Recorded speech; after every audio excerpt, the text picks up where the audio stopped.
러시아는 10만 명이 넘는 병력을 우크라이나 접경지대에 배치한 상태로 그 어느 때보다 군사적 긴장감이 높습니다. 중국과 타이완 사이 양안 관계가 정면으로 상충하면서 마찰 우려가 커지고 있습니다.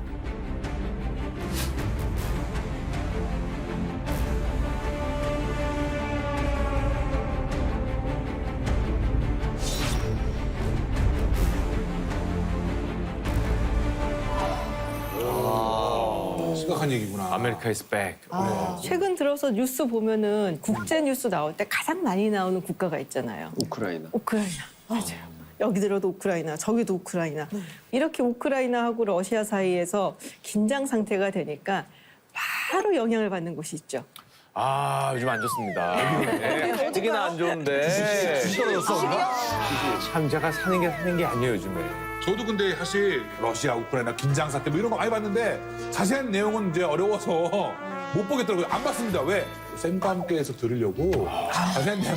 저도요. 그쵸? 네, 일부러 스포 나갈까 봐 안 보고 있다니까. 잠깐만, 너네 둘은 학교 다니면서 예습이란 건 항상 다르네. 도대체 어디서부터 뭐가 이렇게 싸움이 온 건지 사실 천천히 좀 알려주십시오. 사실 언론에 이제 많이 나오기 시작한 게 작년 11월 말부터예요. 그때부터 러시아가 이 러시아하고 우크라이나 접경 지역에 10만의 병사를 보냈다라는 얘기가 나왔어요. 그리고 무기들을 배치를 했다라는 얘기가 나왔죠. 그리고 위쪽으로 보면은 벨라루스가 있어요. 그리고 이 벨라루스에 러시아가 전투기를 보냈다는 거죠. 왜냐하면 벨라루스는 러시아한테 굉장히 잘하는 국가거든요. 그러니까 이렇게 양쪽에서 감싸고 우크라이나에 약간 언제 들어갈까 하고 약간 호시탐탐 노리듯이 지금 둘러싸고 있는 그런 상황입니다. 그리고 이제 미국 같은 경우는 아메리카 is back. 가만히 있을 수 없잖아요. 그래서 정예부대, 최고 정예부대와 스트라이커로 구성된 미군 3,000명을 폴란드하고 루마니아에 보내겠다라고 지금 미군이 공표를 한 상태입니다.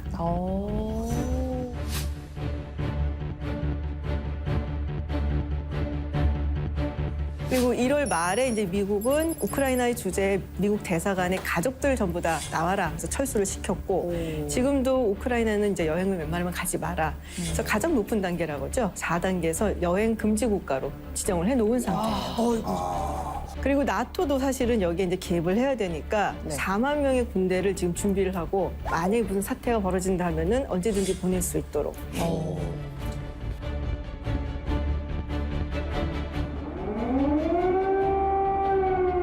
러시아가 우크라이나를 공격해 들어갔습니다. 새벽 시간 수도 키예프를 비롯한 주요 도시에 미사일 공격이 시작됐고 러시아 지상군이 국경을 넘었습니다.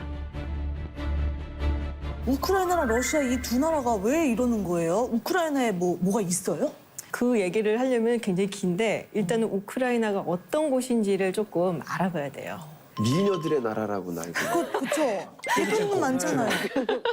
아주 예쁜 미인들도 많고 그리고 이렇게 막 씨만 뿌리면 다 난다. 그래서 아주 비옥한 땅을 가지고 그리고 굉장히 뛰어난 머리가 좋은 사람들이 많이 살기로 유명한 곳이에요.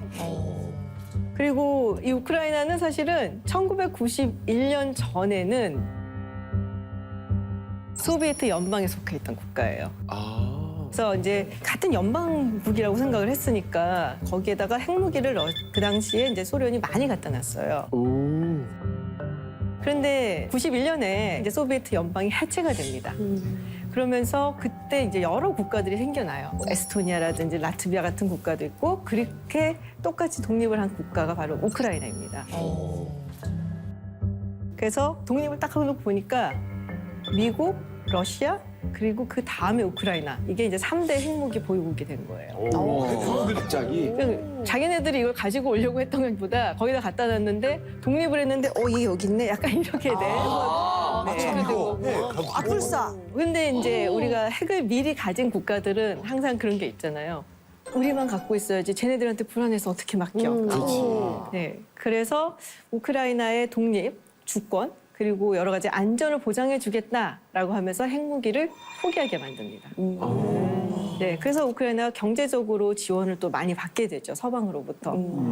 근데 당시에 소련의 입장에서는 이 연방이 해체가 된 다음에 우리는 과연 무사할 것인가 라는 두려움이 분명히 있었거든요. 그러니까 바로 얼마 전까지만 해도 냉전이네 어쩌네 하면서 막 겨루고 있었으니까 그래서 이 서방 측에서 특히 미국 측에서 얘기를 했던 것이 네. 나토가 동진하지 않겠다. 즉 러시아 쪽으로 가지 않겠다.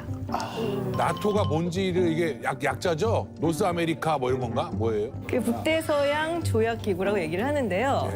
이제 2차 세계대전 당시에 소련하고 뭐 영국하고 미국하고 다 연합군이었죠.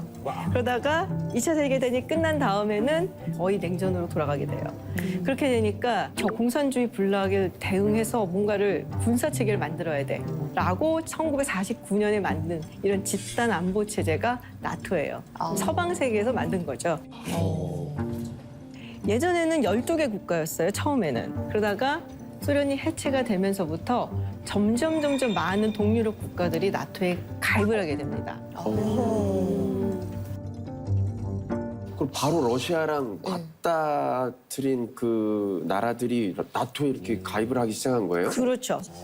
근데 그 국가들 입장에서 사실 보면은 원래 옆 나라하고는 사이가 좋기가 힘들어요. 맞아. 우리도 어릴 때 이렇게 막 책상 이렇게 짝이랑 있으면은 딱 넘어오지 근거놓고 마. 여기 넘어오지 마, 막 이러고 싸우잖아요. 저희도 하고 있습니다. 실천하고 있어요. 옆 나라랑 원래 사이가 안 좋은데 네. 옆 나라가 더군다나 막 힘센 나라예요. 아. 그리고 옛날에 나 좀 괴롭혔었고 괴롭다.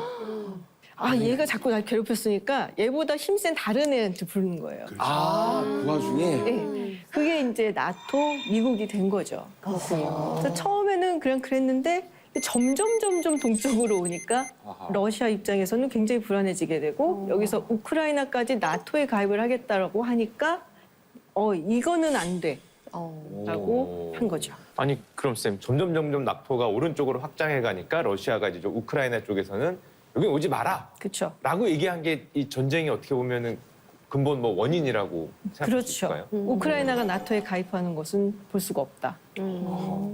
그러면은 그 우크라이나는 그럼 왜 이거 전쟁 날 것처럼 이렇게 분위기가 심각한데도 왜 거기랑 할까 말까 이러고 있는 거예요? 그러게 나토에 가입한다는 게 큰 의미가 있는 거예요. 그러니까 뭐가 좋아서? 원래는 소련 연방 해체되고 독립을 하면서부터 가입을 하고 싶어 했어요.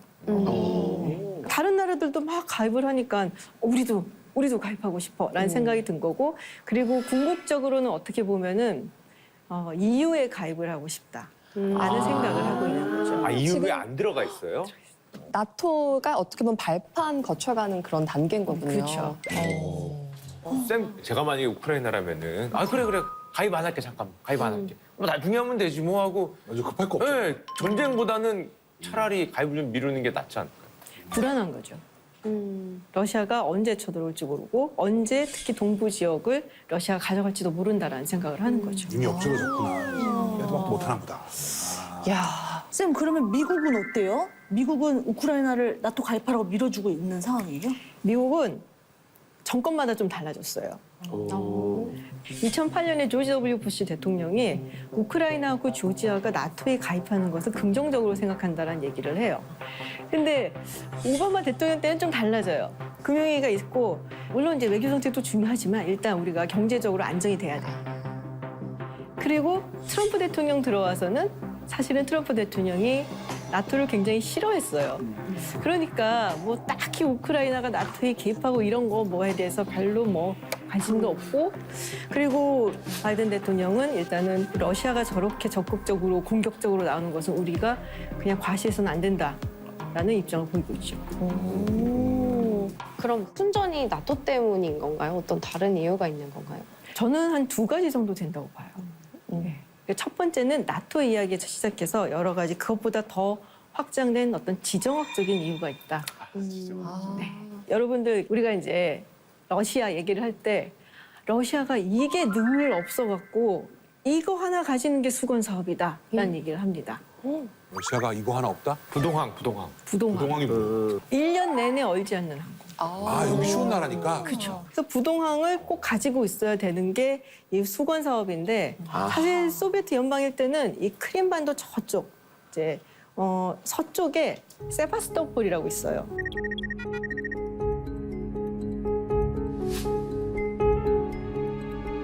그리고 거기가 러시아의 흑해 함대가 있는 곳이에요. 그런데 요새 들어서 우크라이나 자꾸 나토 가입한대. 그러면 우리가 저기다 갖다 놓은 흑해함대는 어떡하지? 나토 소속이 되면은 우리 흑해함대는 쫓겨나는 건가? 라는 생각을 할 수가 있겠죠.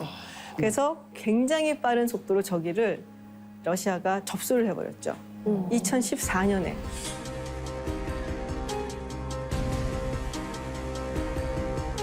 그리고 크림반도는 인구 60%가 러시아계였어요. 그래서 크림반도는 우린 러시아하고 병합을 하겠다라고 해요. 그래서 주민투표에 붙입니다, 이거. 주민투표에 붙였더니 막 90%가 넘는 찬성률이 나왔고 바로 러시아로 합병이 돼버려요. 일사천리로? 일사천리로. 그게 3월에 일어나고 4월에 이 동부, 그러니까 우크라이나 동부의 돈바스 지역 이쪽에 반군이 일어나면서 우리도 러시아한테 가겠다. 라고 하면서. 또 쪼개질 수도 있겠네. 그렇죠. 그래서 이 우크라이나의 정부군하고 친러시아 반군이 전쟁을 시작하면서 그게 지금까지 돈바스 내전으로 계속되고 있는 거죠. 되게 오랫동안 전쟁을 하고 있네요, 거기가. 맞아요. 저 돈바스란 이름이 굉장히 많이 등장하더라고요. 돈바스. 돈바스. 그리고 여기는 이미 전쟁이 진행 중이에요. 내전이라고도 이야기를 하죠. 네, 2014년부터 지금까지 진행 중입니다.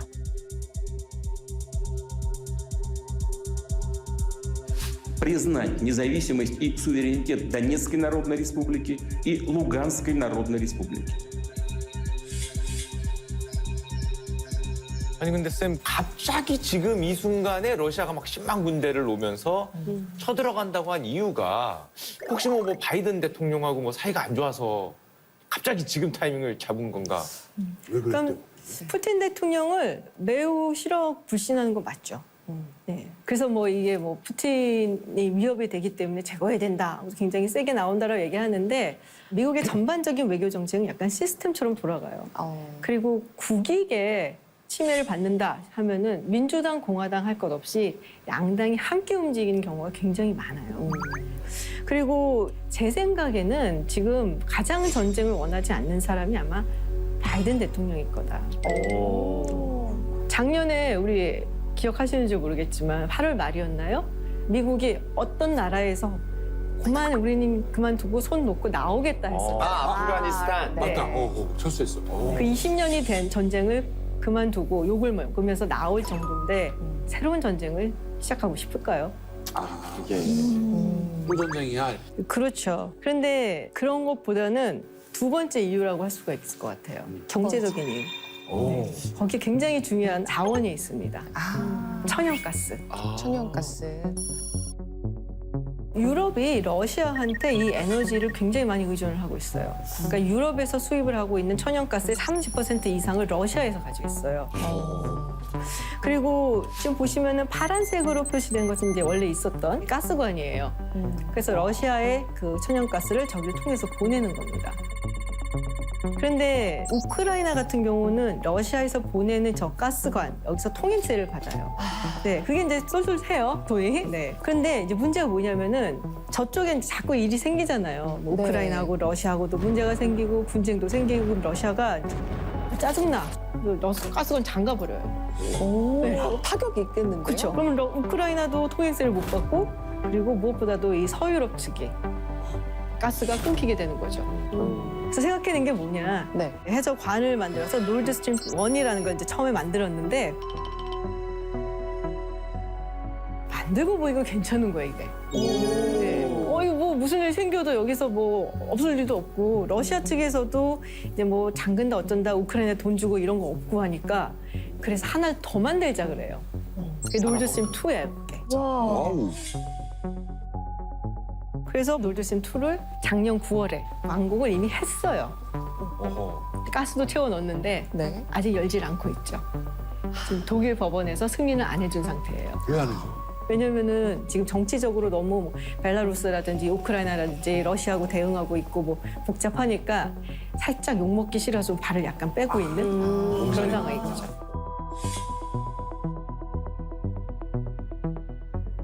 근데 저걸 열게 되면은 통행세를 받던 우크라이나는 안 쓸 것 같은데 거기. 그렇죠. 빵원데. 근데 미국은 예전부터 반대했었어요. 니네가 이걸 하게 되면은 에너지를 완전히 러시아한테 의존하게 되고 러시아는 이거를 무기처럼 쓸 거다. 그래서 전적으로 의존하게 만들면 안 된다라고 얘기를 했는데 네. 이제 독일이 강행을 했고 사실은. 근데 너무 궁금한 게 미국이 나서서 저 노드스트림 2를 중단하겠다고도 했었잖아요. 독일 총리 그렇죠. 만나서. 미국은 무슨 권리로 사실 뭐 그렇게 주권은 독일한테 있는데 그런 부분도 궁금하더라고요. 기본적으로 이제 나토와 유럽연합의 안위에 이제 안보에 문제가 된다라는 이야기를 하고 있는 거고 자기네 걸 팔려는 의도도 있고 사실은 네, 자기네 게 좀 비싸요. 그러니까 저건 훨씬 싸고 자기네 걸 팔려는 의도도 조금 있었고 근데 무엇보다 중요한 건 사실은 이제 에너지 안보예요.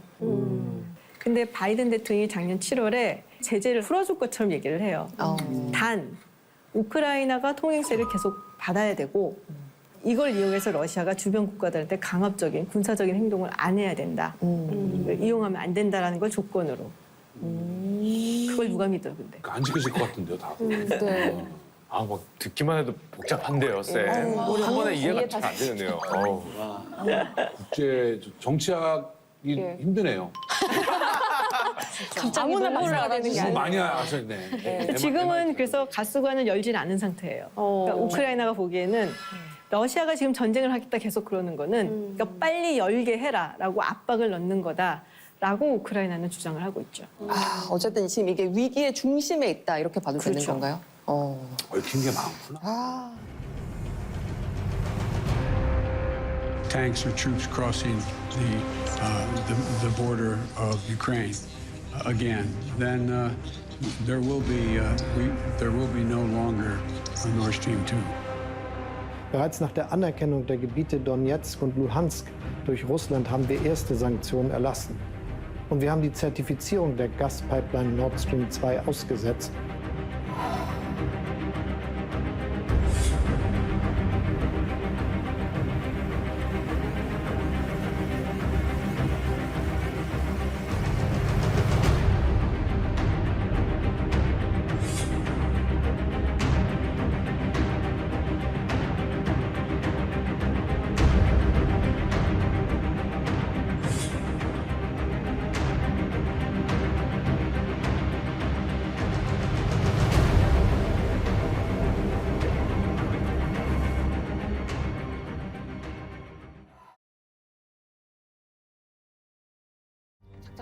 여태껏 쭉 얘기를 듣다 보니까 러시아, 우크라이나 여기까지 오니까 계속 전쟁 나고 계속 싸움 나고 그런 역사의 반복인 것 같네요, 진짜로. 지금 우크라이나의 민간인 사상자가 6천 명이 넘는다고 해요. 아우. 이달 초 기준으로 유엔에서 지금 집계를 한 통계인데 야. 네. 왜 이렇게 피를 흘리면서까지 러시아와 척을 지려고 하는 거지? 조금 더 사이좋게 지낼 수 있는 방법은 없는 건지 좀 이런 의문도 듭니다. 예. 그래서 그 최근 언론 등에서 자주 언급되는 나라 중에 하나가 바로 핀란드일 텐데요. 예. 그러니까 핀란드도 러시아와 그러니까 국경을 맞대고 있죠. 그리고 한때 전쟁까지 했던 나라입니다. 당시 그 소련에서 특히 러시아에서 가장 중요한 도시가 두 개가 있습니다. 네. 모스크바와 그 오늘날의 상트페테르부르크, 당시의 이름은 레닌그라드였죠. 근데 레닌그라드와 핀란드의 거리가 굉장히 가까워. 예, 35km에 지나지 않았어요. 근처 바로. 예. 그래서 이 핀란드가 만약에 그 나치 독일에게 붙어서 그 소련을 공격하면 이 레닌그라드를 잃을 위험성이 있기 때문에 북쪽에 있는 소련 땅을 핀란드에게 줄 테니 거길 달라? 레닌그라드와 그 붙어 있는 핀란드 땅을 우리에게 달라. 그러니까 그게 그 교환하자고 하는 어떤 그런 제안을 합니다. 우와. 그런데 핀란드가 아니 우리가 주권 국가인데 너희들이 내놓는 조건에 우리가 응할 필요가 없다라고 하면서 거부하죠. 네. 그래서 이제 그 스탈린이 레닌그라드 방어를 위한다는 명분을 내세워서 핀란드를 공격했죠. 말도 안 된다. 예. 그래서 이제 그 핀란드가 자기의 국토를 지키기 위해서 저항을 했고 그것이 바로 이제 겨울 전쟁입니다. 겨울 전쟁 하면 진짜 엄청난 저항이 있었다 이랬던 기억이 나요. 그렇죠. 그래서 결국 1941년에 나치 독일이 소련을 공격했을 때 핀란드는 그걸 되찾기 위해서라도 나치 독일의 동맹국이 돼서 함께 소련을 공격했죠. 그러다가 독일의 회색이 짙어지자 소련에 항복하고 맙니다. 그 뒤 그 핀란드는 1948년에 나토에 가입하지 않겠다. 그리고 이제 그 중립을 표방하겠다. 이런 선언을 하고요. 그래서 사실은 서방과 러시아가 고래에 비유될 수 있습니다. 그럼 핀란드는 뭐겠습니까? 새우입니까? 새우죠. 근데 고래 싸움을 했는데 등이 안 터진 거예요. 이것은 바로 이제 중립화 정책의 결과가 아닌가라고 볼 수도 있다는 얘기입니다. 그런데 오히려 요즘엔 최근에는 핀란드가 예. 나토에 가입을 지금 선언하고 있거든요.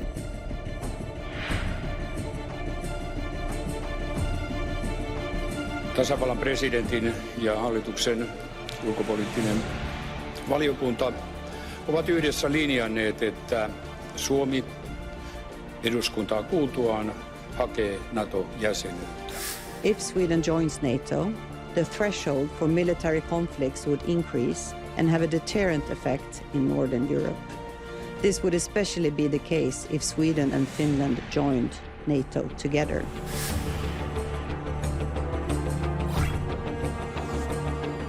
Расширение военной инфраструктуры на эту территорию, безусловно, вызовет нашу ответную реакцию.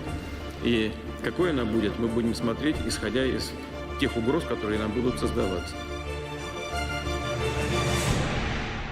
우크라이나가 이 상황에서 핀란드의 길을 따라간다고 하는 것은 조금 이상해지고 있는 상황이 아닌가요? 그러니까 핀란드는 소련이 그 공격하지 않으리라고 하는 추정을 하고 중립화 정책을 표방해 왔던 것인데요. 그 러시아가 그 국경을 맞대고 있는 그리고 또 한 형제국이라고 주장하는 우크라이나를 공격하는 모습을 보면서 러시아가 핀란드를 공격할 의사가 없다고 낙관할 수만은 없겠다라고 하는 위기감을 느꼈던 것이 같아요. 뭘 그런 상황이 아니라 그냥 야, 이거 큰일 났다. 이거 언제 완박될 줄 모른다. 그냥 이건 틀렸다. 그래서 이제 친구가 필요하겠죠. 그 친구가 바로 이제 EU, 나토라고 생각했던 것 같습니다. 그래서 최근에 핀란드의 그 여론이 아주 급격하게 바뀌어서 빨리 그 EU에 그리고 나토에 가입하자고 하는 여론이 비등하다고 합니다. 그럼 러시아 입장에서는 예. 나토의 그 동진, 예. 그 네. 확장을 막으려고 했는데 맞습니다. 거꾸로 지금 예. 역 상황이 지금 벌어진 거잖아요. 그렇습니다. 예, 저도 사실은 그 핀란드와 그 스웨덴의 입장 변화를 보면서 그 푸틴 대통령의 결정이 결과적으로는 오히려 그 러시아에 불리하게 작용하지 않는가 네. 그러니까 이런 생각을 해봅니다. 그러면 이제 핀란드까지 나토에 가입한다고 하면 예. 러시아가 이제 위기지 않습니까? 엄청난 러시아의 위기겠죠. 예. 군사적 대응이 예. 또다시 일어나지 않을까? 예. 뭐 이 전쟁이 좀 확장되지 않을까? 이런 걱정을 덤벼. 전 세계인이 네. 지금 하고 있거든요. 전선 확장, 예, 유럽으로 예. 전선 확장. 미국 같은 초강대국에게도 그 전쟁을 두 군데서 벌이는 것은 벅찬 일이거든요. 그런 의미에서 합리적인 판단을 내자면은 푸틴 대통령이 우크라이나에서도 고전하는데 또 다른 곳에서 전쟁을 벌이지는 않을 거라고 생각을 합니다. 예측을 하는데 문제는 뭐냐면 전쟁이라는 것은 합리적인 판단으로만 진행되는 것이 아니라 돌발적이고 우연적인 요소가 또 작용을 하게 되면 국가 지도자가 의도했던 방향과는 다른 방향으로 나갈 수가 있게 되는데 네. 우크라이나에서 지금 그 격전이 벌어지고 있고 네. 다른 곳에서 그 대치 관계와 긴장 관계가 지금 격화되고 있는데 네. 거기서 어떤 돌발적인 요소가 작용을 하게 된다면 네. 확전이 될 가능성도 없진 않다고 봅니다. 하지만은 지금 제일 중요한 것은 민간인 피해가 나기 때문에 네. 일단은 전쟁을 중지하는 것입니다.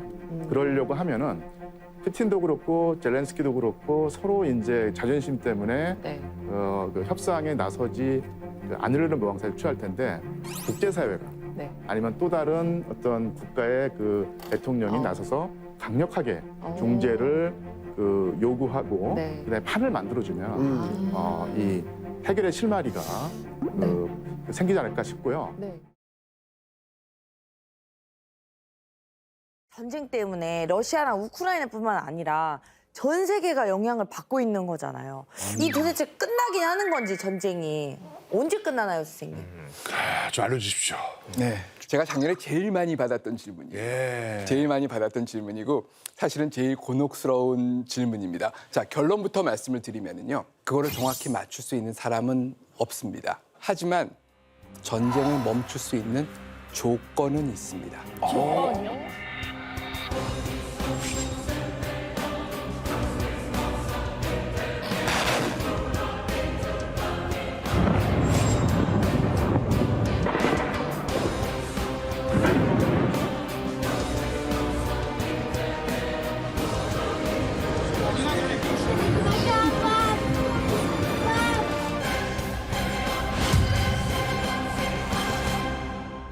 전쟁을 멈추기 위해서는 두 개의 문 중에 하나를 열어야 됩니다. 문이요? 네, 첫 번째 조건은 한쪽이 완전한 승리를 거뒀을 때, 두 번째의 문은 양쪽이 완전히 지쳤을 때, 그래서 더 이상 싸울 의지가 없을 때, 그만하자 이렇게 될 때까지. 고마하자. 자, 그러면 첫 번째 문을 한번 노크를 해보겠습니다. 똑똑. 한쪽이 완전히 이기는 시나리오입니다.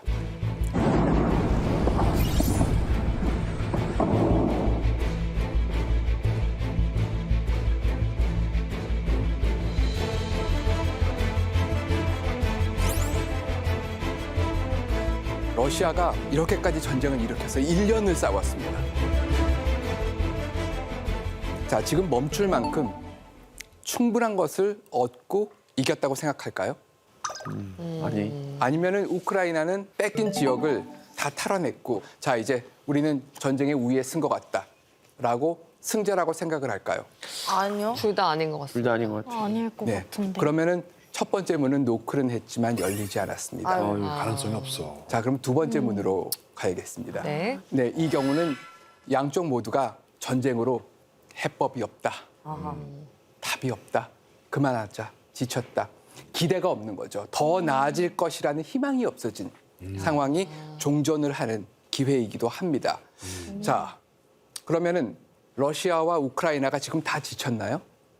아직은 안 애매한 것 같아요. 이게 애매한 것 같은데 이거 지친 것 같기도 한데 사실은 러시아는 막 징집을 해서 더 병사를 막 보내고 우크라이나는 무기를 더 어디서 막 잡아가지고 이제 제대로 싸워보려고 하고 막 이런 게 있는 것 같은데.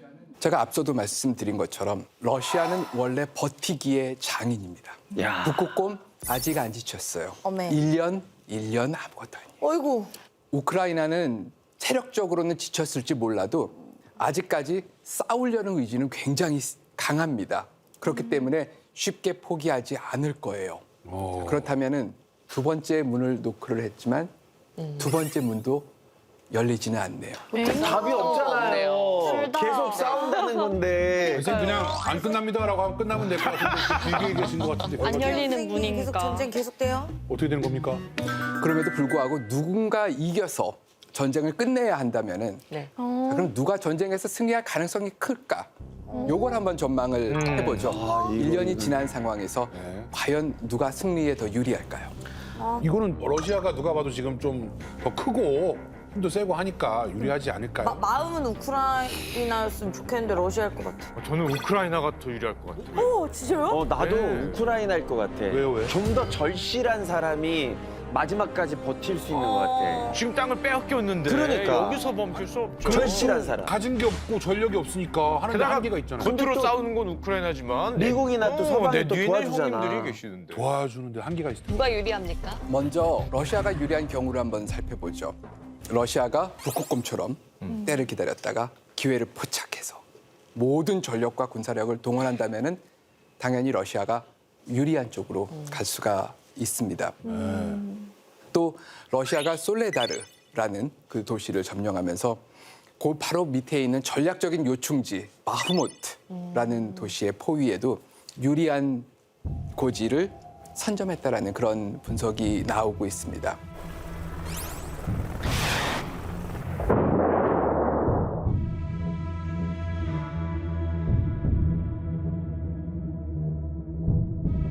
만약 러시아가 이 승리의 맛, 피의 맛을 한번 보고 이 기세를 몰아간다면은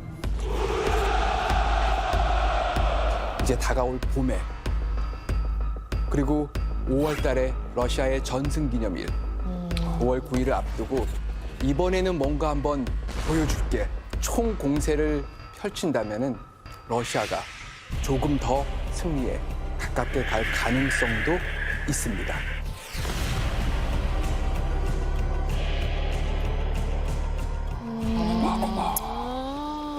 그런가 하면은 이제 우크라이나 쪽으로 한번 볼까요? 우크라이나가 유리한 그런 상황은 어떤 게 있을까요? 일단 서방이 강력하게 지원을 하고 있다는 게 가장 유리한 점이에요.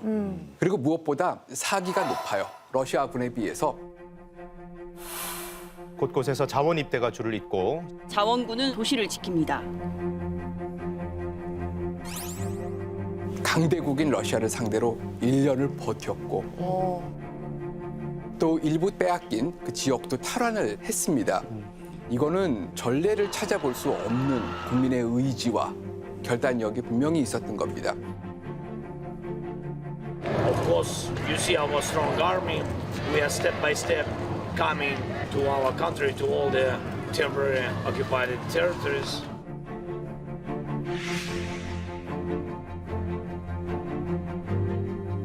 역사 속에서 전쟁은 시험대입니다. 뭐의 시험대? 의지와 병참. 이 얘기는 싸우려는 의지와 그리고 이거를 뒷받침해 줄 수 있는 서방이 이 뒤에서 병참의 역할을 해준다면은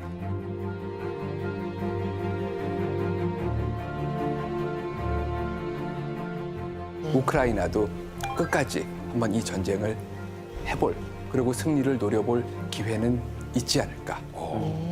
잠깐만, 아니 선생님 이렇게 끝나면은 결론적으로 아니 결론이 없지 않습니까? 아니 문도 두 개 다 두드려 안 되고 이거 그래도 조금 더 아주 조금 더. 조금 더 우리가 누가 더 유리하냐? 가능성이 있다든가 뭔가 유리하다든가 51대 49도 좋습니다. 누가 51이냐? 솔직히 어느 한쪽의 유불리를 확실하게 말할 수는 없어요. 하지만 알 수 없는 이런 불투명한 상태가 당분간은 지속이 될 겁니다. 저는 사실 전쟁이 언제 끝나느냐가 그렇게까지 중요한 문제는 아닐 거라고 봐요. 왜냐하면 더 중요한 문제가 있기 때문에요. 뭔데요? 전쟁이 어떻게 끝나느냐. 어떤 모습으로 전쟁이 끝나느냐가 중요하지 단순히 전쟁을 멈추게 하는 것만이 모든 문제의 해결이 아니라는 거죠. 아니 그러면 쌤 어떻게 끝내긴 해야 되는데 이게 당사자들끼리 이렇게 결판이 안 나면 중간에 누군가 저처럼 이렇게 양쪽에 왔다 갔다 하면서 욕을 해줘야 되는 사람이 있어야 되는 거 아니에요? 중재. 이 국제사회에 중재 잘하는 사람들이 있거든요. 네. 그러니까 누가 중재를 할 나라나 뭐 정상은 없습니까 이게? 사실 유럽 그리고 유럽연합에서 가장 쌍두마차라고 할 수 있는 나라가 프랑스와 독일이죠. 마크롱 대통령이 있고 그리고 독일에는 숄츠 총리가 있는데 사실 메르켈 총리가 있었으면은 맞아. 유일하게 푸틴하고 바로 전화를 할 수 있는 사람 중에 하나였어요. 지나네. 메르켈은 동독 출신이었습니다. 그래서 러시아어를 잘해요.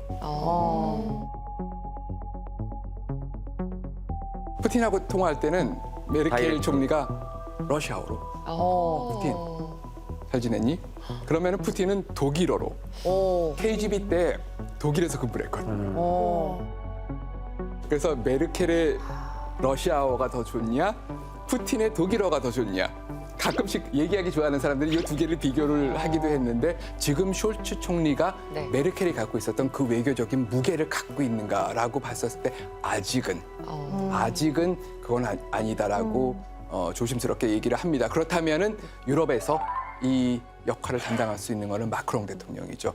실제로 마크롱 대통령이 푸틴 대통령도 만났고 젤렌스키도 만났고 하지만 프랑스 역시 나토의 회원국이고 이번 전쟁에 있어서는 러시아에 맞춰서 싸우는 쪽에 있습니다. Majeur, y compris pour lui-même.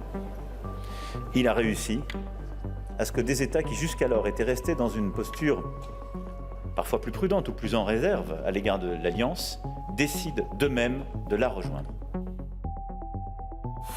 자, 서방 국가들이 이들 국가들도 사실 다 따져놓고 보면 입장이 조금씩 달라요. 어떤 나라는 에너지가 정말 좀 더 필요하고 어떤 나라는 뭐 무기 지원을 더 해주고 싶고 누구는 좀 아니고. 그런데 그럼에도 불구하고 이 서방이 공통적으로 가지고 있는 것은 러시아에 이번에 호락호락하게 밀리지 않겠다. 쉽게 호락호락하게 타협하지 않겠다라는 의지가 있기 때문에 그래서 많은 전문가들은 이 전쟁의 끝이 아마 두 개의 단계로 돼 있지 않겠나 하는 얘기도 나오고 있어요. 하나는 정전, ceasefire라 그러죠. 총성을 멈추는 정전의 협정이 있고 정말로 전쟁을 완전히 끝내는 평화 협정. 이 두 가지의 단계로 나갈 수 있지 않을까. 자, 여기서 혹시 정전 협상 뭐 휴전 그러면은 떠오르는 게 있으신가요? 예, 우리나라요. 네, 우리나라도 우리 얘기죠. 네. 70년 동안 우리는 정전 상태에 있었어요.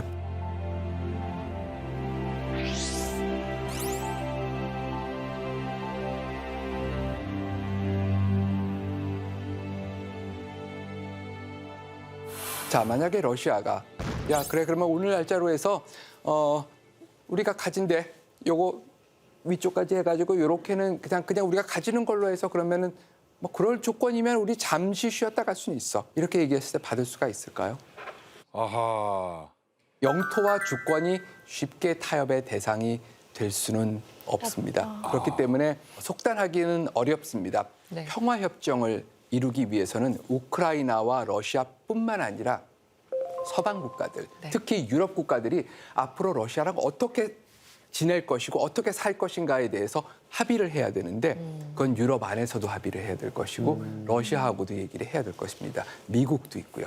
갈 길이 머네요. 아니 근데 이게 돈바스 지역 거기는 저희가 알기로는 공부를 했지만 약간 친러 그리고 또 독립 자치 뭐 이런 거를 이미 막 하고 인구의 절반이 뭐 절반 이상이 뭐 러시아 뭐 이런 게 있으면 사실 약간 우크라이나 쪽에서 그래 그럼 돈바스 정도만 떼어주고 평화를 찾을까 뭐 이런 생각을 할 수도 있지 않나 싶은데 정치 지도자 입장에서는 네, 그런 제안도 사실은 분명히 있었습니다. 근데 지금 젤렌스키 입장은 아니다. 그 영토에 있어서는 우리가 양보할 수 없고 크리미아 반도까지 사실 찾겠다. 이것도 찾고 싶어 하는 게 지금 우크라이나의 마음인데요. 자, 정전 협정이 됐든지 평화 협정이 됐든지 이것은 문서에 사인을 하게 됩니다. 근데 우크라이나는 아주 뼈아픈 배신의 기억이 있어요. 배신?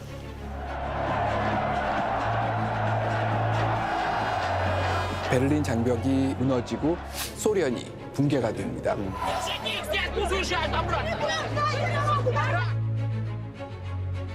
그런데 우크라이나에 구소련이 갖고 있었던 핵무기들이 있었어요. 맞아. 이걸 어떻게 할 것인가에 대해서 굉장히 많은 논의가 오갔습니다. 그래서 미국, 영국, 러시아가 우크라이나, 벨로루스, 카자흐스탄 이거에 대해서 안전을 보장을 해주겠다.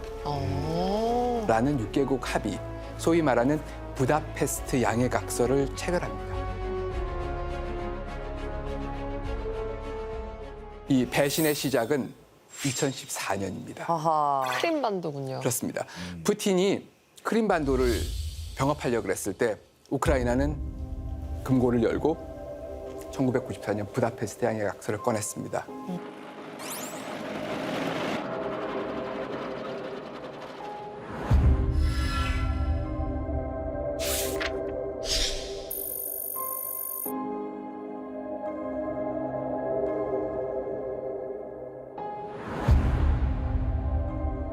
자, 그랬었을 때 어떤 반응이 나왔을까요? 국제사회가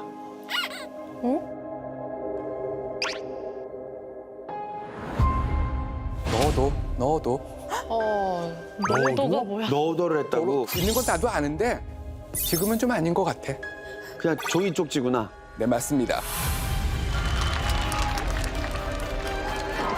войдет в его летопись. В летопись всей нашей страны, как год, когда живущие здесь народы твердо определили. 그러자 크림반도 병합 이후에 돈바스에서 많은 전투가 있었습니다. 그래서 유럽하고 협정도 맺었죠.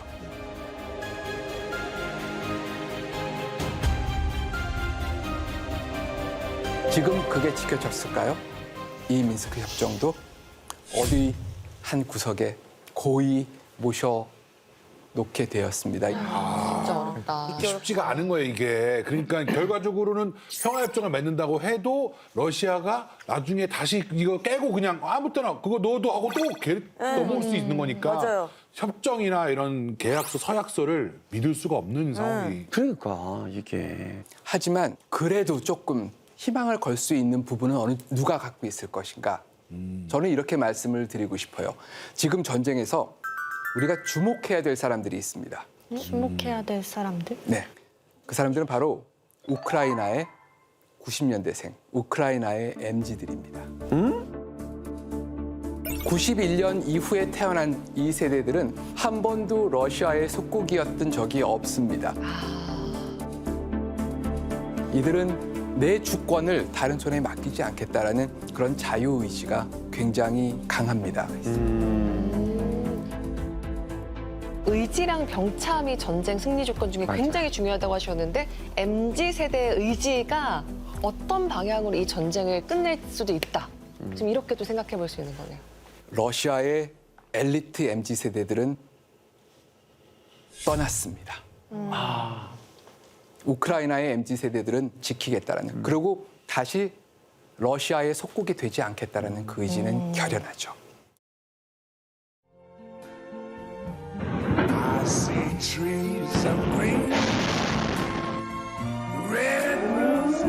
지구촌 모두 평화를 바라고 있지만 이 전쟁이 언제 끝날지 예측하기 어려운 상황입니다. And I think to myself, what a wonderful world. 지난 1년 동안 정말 많이 지치고 힘들었지만 앞으로의 100년을 위해서 절대 포기하지 않겠다라는 의지가 확고합니다. 이거는 어떤 물리력으로도 쉽게 무너뜨릴 수 없는 그런 것입니다. The dogs say goodnight, and I think to myself. 이번 우크라이나 전쟁은 러시아가 그 판도라의 상자를 열었어요. 그 안에 숨어 있었던 전쟁, 침략, 영토전 이런 것들이 다 튀어나왔어요. 자, 많은 사람들이 전쟁 초기에 중립을 얘기를 했어요. 어떻게 하면 이 전쟁을 끝날 수 있을 것인가? 우크라이나를 중립화시켜. 나토 가입도 하지 말고 러시아 이것도 하지 말고 그냥 중립국가로 만들어 놓으면 되잖아. 스위스처럼. 맞아.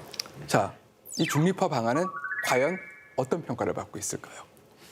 그 얘기 쏙 들어가지 않았나요? 저는 지금은 중립이 어려운 시대가 됐다고 생각을 합니다. 어쩌면은 적어도 지금 당분간은 중립의 시대가 끝나가고 있다라는 그런 생각도 들어요. 유럽에서 오랜 중립의 역사를 갖고 있었던 핀란드와 스웨덴이 중립을 포기하고 나토 가입을 신청을 했습니다. 자, 중립이라는 것이 편하게 보일 수가 있어요. 완충국가 입장에서. 근데 완전한 중립이라는 거는 사실은 굉장히 찾기가 어렵습니다. 그래서 지금처럼 안보 위기가 고조되고 또 국제 질서가 굉장히 빠르게 재편이 돼가고 있는데 여기서 우리는 중립할래 라고 하는 것이 굉장히 이상론적으로 들릴 수가 있습니다. 사실 지정학적으로 부딪히는 이해관계가 부딪히는 이런 단층대에 놓인 나라들이 있어요. 한반도가 대표적인 경우고 우크라이나도 그렇습니다. 저는 우크라이나 전쟁을 볼 때 거울을 보는 것 같아요. 왜냐하면 유라시아 대륙의 반대쪽에서 일어나고 있는 것인데 바로 이 상황을 그대로 아시아로 갖고 올 것 같으면은 한국이 러시아랑 접경국이에요. 한반도는 러시아랑 국경을 맞닿고 있습니다. 북한이 있고요. 그렇기 때문에 안보는 연결이 돼 있어요. 정말로 이번 전쟁은 유라시아의 양쪽 끝이지만 사실은 거울을 보는 것처럼 맞물려 있고 그렇기 때문에 우리가 이것을 멀리 떨어진 유럽의 전쟁으로 봐야 될 것이 아니라 우리에게도 굉장히 민감한 영향을 미치는 그런 사건으로 봐야 됩니다. 자, 다윗과 친구들은 골리앗을 이길 수 있어요. 다윗과 친구들? 혼자가 아닌. 혼자가 힘을 합쳐요? 아닌 우리 편이 있으면은 골리앗을 맞설 수가 있는 거죠. 그렇기 때문에 우리는 우방을 그래서 많이 만들어야 됩니다.